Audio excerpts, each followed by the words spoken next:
नमस्कार मैत्रिणींनो, शुभ सकाळ सगळ्यांना। सकाळी आता 9 वाजून गेले तर आणि सगळं स्वयंपाक वगैरे आवरून घेतला। तर आज आम्हाला जायचं आहे पेशंटला घेऊन नगरला, आयल्यानगरला। तर आयल्यानगरमध्ये आनंद ऋषीमध्ये त्यांचं ट्रीटमेंट झालेली आहे, त्याच्यामुळं तिकडे घेऊन चाललो। तर आता सकाळचं सगळं आवरून घेतलं, आंघोळ्या वगैरे केल्या, कपडे काय धुतले नाही। तर म्हणलं आज लवकरच गेल्याच्यानंतर काय होईल, लवकर नंबर लागेल। तर आता इथं गॅस भरायला आलो, तर पोहोचला होता आम्ही आयल्यानगरला। तर आता इथं गॅस भरून घेतो, त्याच्यानंतर हॉस्पिटलला जाणार आहेत। तर आता सकाळी आम्ही काय नाश्ता वगैरे थोडासा केलेला आहे घरी, बघू दुपारी जेवणाचं तिथं। तर इथं गॅस वगैरे भरला आणि लगेचच आलोत आनंद ऋषी हॉस्पिटलमध्ये।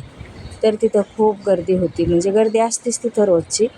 तर डॉक्टरांचं पण कागद वगैरे काढला, त्याच्यानंतर मग आता आम्ही चाललेलो आहोत जेवण करायला वरती, कारण डॉक्टर येणार आहेत। 3चा टायमिंग आहे त्यांचा, त्याच्यामुळं मग आता आम्ही वरती आलो तिथं। आणि जवळजवळ आता 1-1:30 वाजली, तर म्हणलं चला जेवण करून घेऊया। डबा वगैरे आम्ही घरीहूनच आणला होता, त्याच्यामुळं मग तिथं मस्त कॅन्टीनमध्ये गेलो, पाण्याची बॉटल घेतली आणि वरती 5व्या माळ्यावर जेवणाची कॅन्टीन आहे, त्याच्यामुळं मग तिथं वरती जाऊन जेवणं केले। नंतर आता खाली आलो, पेशंटला पण खाली घेऊन आलोत आणि मस्त आता इथं बसलेला आहोत नंबरला। नंबर असल्यामुळं थांबायला लागते, कारण पेशंटला पण बसवायला होत नाही। पण आता तिथं काय झोपून वगैरे देत नाही, तर मग एका साईडला त्यांना आम्ही खाली बसवलं। तर ह्या ताई यूट्यूबवर त्यांचं पण यूट्यूब चॅनल आहे रेसिपीचा, तर तुम्ही पहा, मस्त असं त्या पण रेसिपी वगैरे टाकतात। तर छानपैकी त्या पण मला तिथं भेटल्या आणि आम्ही दोघींचं मस्त बराच वेळ बोलणं चालणं झालं, एकमेकींना सांगितलं। त्याच्यानंतर मग आता आमचा पण नंबर आलेला आहे। इथे नंबर आल्याच्यानंतर मग मेडिसिन पण घ्यायचे होते आणि थोडा वेळ आता लाईनीलाच बसलेला होता। आता डॉक्टर आलेले आहेत आतमध्ये, आता सासूबाईंचाच नंबर आहे, त्याच्यामुळं मग आम्ही पण तिथंच थांबलो। मस्त आता डॉक्टरचं चेकअप करून घेत होत, म्हणजे काय सांगतील आणि काय नाही ते। त्याच्यानंतर मग सगळे मेडिसिन वगैरे घेतले, इंजेक्शनं पण चालू आहेत ना, त्याच्यामुळे 1 महिन्याचे इंजेक्शनं दिलेले आहेत, तर ते पण घेतले। आणि आता चाललेला आहोत गावाकडे। तर गावाकडचा हा रस्ता आहे आयल्यानगर ते आमचं गाव हातोला दामणगावच्या पुढे। तर इथून आम्ही आता इथं मस्त पवनचक्क्या लावलेल्या आहेत, कारण पवनचक्क्यापासून वीज निर्माण होते ना, त्याच्यामुळं भरपूर प्रमाणात इकडं कारखेलच्या तिकडं परत बरेचसे छोटे गावं आहेत तिथं अशा पवनचक्क्या लावलेल्या आहेत डोंगरामध्ये। तर चला मस्त आता वीज तयार होते त्याच्यापासून, तर सगळ्यालाच माहिती आहे। दामणगावात आलोत, इथं थोडंसं आम्हाला हिरवी मिरची घ्यायची होती, उद्या एकादश असल्यामुळं म्हणलं चला मिरची नाही, तर मिरची घेऊन इथं किराणा दुकानामध्येच घेतली, कारण गावाला घरी काय मिरच्या नाही येतं, त्याच्यामुळं 1/2 किलो मिरच्या घेतल्या, बाकी काय घ्यायचं नव्हतं आम्हाला। आणि त्याच्यानंतर मग घरी आलो। नमस्कार मैत्रिणींनो, शुभ सकाळ सगळ्यांना। तर आज एकादशीचं आम्ही पाया पडायला पण जाणार आहे तिकडं खालच्या गडावर, म्हणजे गायनाथ गडाच्या खाली आहे ना, गोविंदगड पण आहे। तर गोविंद महाराजांची तिथं समाधी वगैरे आहे, त्याच्यामुळं मग तिथं पण आम्ही पाया पडायला जाणार आहेत थोड्या वेळाने। म्हणलं चला आज एकादशीच्या खूप सगळ्यांना शुभेच्छा। आत्ताच फराळीचं वगैरे मी करणार आहे, अजून काय बनवलं नाही। आणि कसं बनवतं इकडं, तर ते पहा, रात्रीच भिजायला ठेवलं होतं, मिरची वगैरे कशी टाकते। आणि इथं काय मिक्सर वगैरे नाही, त्याच्यामुळं मग मिरची वगैरे असं कुटायला लागेल। तर म्हणलं चला तुमच्यासोबत पण शेअर करते। मस्त अशी खिचडी बनवणार आहे उपासाची। त्याच्यानंतर मग फराळ वगैरे केल्याच्यानंतर आम्ही जाणार आहे पाया पडायला खालच्या गडावर। तर मग तिथं गेल्याच्यानंतर पण थोडंसं दाखवीन तिथं आलं तुम्हाला। संध्याकाळी कीर्तन वगैरे असतं, पण आता कीर्तनला काय आम्ही जाणार नाहीत संध्याकाळचं, कारण पेशंट असल्यामुळं मग म्हातारी बसून जाता येत नाही आम्हाला। तर मग चला मस्त आता 1-2 व्हिडिओ आता तुम्हाला गावचेच येतील, त्याच्यानंतर मग परत मुंबईचे।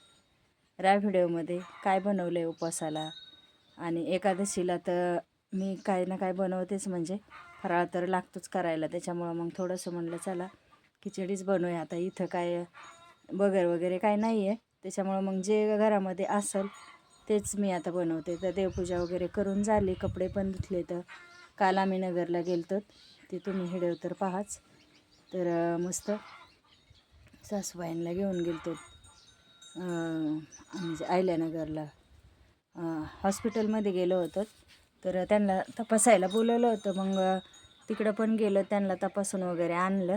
आणि मस्त आता आज मग एकादशी, कालचे कपडे पण होते ते पण धुवून घेतले सगळे। कालचे कपडे मी तसेच ठेवले होते, सकाळी आम्ही 10 वाजता गेलोत, पण स्वयंपाक चहा पाणी आंघोळ्या आवरूस्तोवरच 10 वाजले, त्याच्यानंतर मग नंतर गेलोत। मग चला व्हिडिओमध्ये। तर हा व्हिडिओ दुसऱ्या दिवशीचा आहे. सकाळी आंघोळ वगैरे आवरून घेतली कारण आज एकादशी आहे, त्याच्यामुळं म्हणलं चला मस्त फराळीचं करूया. तर काल हिरव्या मिरच्या आणलेल्या येतात खेपी दामगावमधून. तर मस्त आता इथं बटाटा वगैरे कापून घेतला. हिरवी मिरची आता मी काय करणार आहे, इथं काय मिक्सर वगैरे नाही, त्याच्यामुळं पाट्यावरच वाटून घेते. तर रात्री साबुदाणा भिजत ठेवला होता. रात्री साबुदाणा भिजत ठेवल्याने चांगला भिजतो आणि चांगला फुलतो पण. म्हणलं चला आता मस्त 11-12 वाजलेले आहेत, खिचडी करून घेते कारण कपडे वगैरे धुवून झाले तर आणि सगळं आवरून घेतले. पण फक्त आता फराळीचं बाकी आहे, त्यांना स्वयंपाक करून द्यायचा आहे दोघांसाठी. आणि मस्त आता इथं मी माझ्यासाठी खिचडी करते. तर इथं हिरवी मिरची अशी मी कुटून घेते पाट्यावर मस्त. थोडीशी जाडसरच कुटिणार आहे, मिरच्या थोड्याशा आहे ना लांबट आहेत, त्याच्यामुळं म्हणलं चला उकळात करण्यापेक्षा पाट्यावरच कुटून घेऊया आणि याची पण चव खूप छान लागते, मिक्सरपेक्षा भारी लागते. तर चला मग आता मस्त आज पाट्यावर वाटून बनवली खिचडी.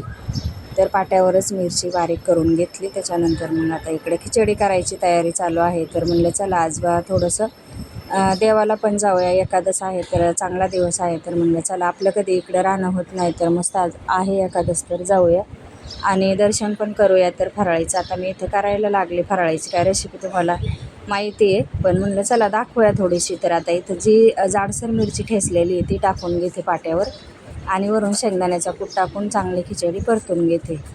आणि खायला पण खूप टेस्टी लागते कारण अशी मिरची थोडीशी जाडसर ठेवायची, एकदम बारीक करायची नाही, कारण मिरची ज्याला आवडत नसेल ती काढून पण टाकता येते किंवा कमी तिखट खाणाऱ्यांना मिरची बाजूला काढता येते. म्हणून थोडीशी मी जाडसरच कुटली आणि मग खिचडी पण आता इथं तयार झालेली.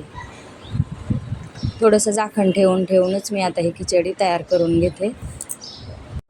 तर असं शेंगदाण्याचा कूट वगैरे मी आधीच करून ठेवला होता. तर मस्त आता इथं मी खिचडी परतून घेते. थोडा वेळ झाकण ठेवायचं आणि त्याच्यानंतर खिचडी करून घ्यायची. तर चवीनुसार मीठ टाकून घेते आणि मस्त खिचडी गरम करून झालेली आहे. आता इथं थोडीशी वाफ दिली, वाफेने खिचडी चांगली फुगते आणि कच्ची पण राहत नाही. तर आता आम्ही चाललेलो आहोत, जाणारच आहेत आता. म्हणजे चला सगळं भांडी घासून घेतले तर आणि इकडं गोविंदगडावर जायचे दर्शनाला. आज एकादश असल्यामुळं म्हणलं जाऊया थोडंसं दर्शन वगैरे घेऊया. तर इकडचं थोडंसं तुम्हाला मी दाखवते. सगळं कामं आवरून झाले तर इकडं आमचं वालाच्या शेंगाचा वगैरे लावलेला आहे आणि पाण्याचा बोर पण आहे. इकडं बोरचे पाईप इकडून घेतलेला आहे आणि इकडे टाकीत सोडलेलं आहे. पाठीमागे सगळे झाडं डोंगर आणि त्याच्यानंतर मग आता आलो तर आम्ही गोविंदगडावर. तर इथं मस्त आम्ही फराळ वगैरे केला, आधी दर्शन घेतलं. गोविंद महाराजाचं बऱ्याचशा तिथं मूर्तीची स्थापना केलेली आहे, गोबाबांची पण आहे आणि गोविंद महाराजाची पण तिथं समाधी घेतलेली आहे. तर आता इथं मस्त दारातच व्हिडिओ काढला, आतमध्ये नाही काढला. तिथं आधी फराळ वगैरे केला आणि बसलेला आहोत आम्ही इथं. त्याच्यानंतर आमची गाडी गेलेली, पंक्चर झाले टायर तर काढायला. तर म्हणलं चला थोडा वेळ बसूया, आमची चुलत जाऊन आम्ही आलतो आणि बऱ्याच वेळ तिथं बसलोत. त्याच्यानंतर आता हे पण चाललोत घरी. तर चौघं होतो आम्ही. तर हे फुलं घेतलेले आहेत कारण उंदरं आहेत घरामध्ये, त्याच्यामुळं. तर हे फुलाने काय होतं, टाकले ना तर उंदरं येत नाही. तर मस्त अशी तिथं फुलं घेऊन घरी आलो. त्याच्यानंतर इथं सासू सासरे बसलेले आहेत आणि आमच्या शेजारचे पण पोरं आहेत 2 जण, ते आपले बसतात येऊन असेच मस्त. मग आल्याच्यानंतर थोडा वेळ बसलो. कोणी आलं तर चहा पाणी वगैरे करायचं चालूच असतं माझं. मग असं तेवढं आता 6 वाजत आले. तर बराच उशीर झाला, 2-3 वाजले आम्हाला यायला घरी. आल्यावर बसलो बराच वेळ गप्पा मारीत. त्याच्यानंतर मग आता परत संध्याकाळचं काय करायचं असेल तर करूया थोडंसं. त्यांना चहा पाणी झालेले आहे आता आणि मस्त आता इथं लाईट जायचं काही हे नाही, भरोसा नाही, कधी पण जाऊ शकते लाईट. त्याच्यामुळं मग मी बसले होते इथं दारातच. चला मग परत भेटूया आता पुढच्या व्हिडिओमध्ये.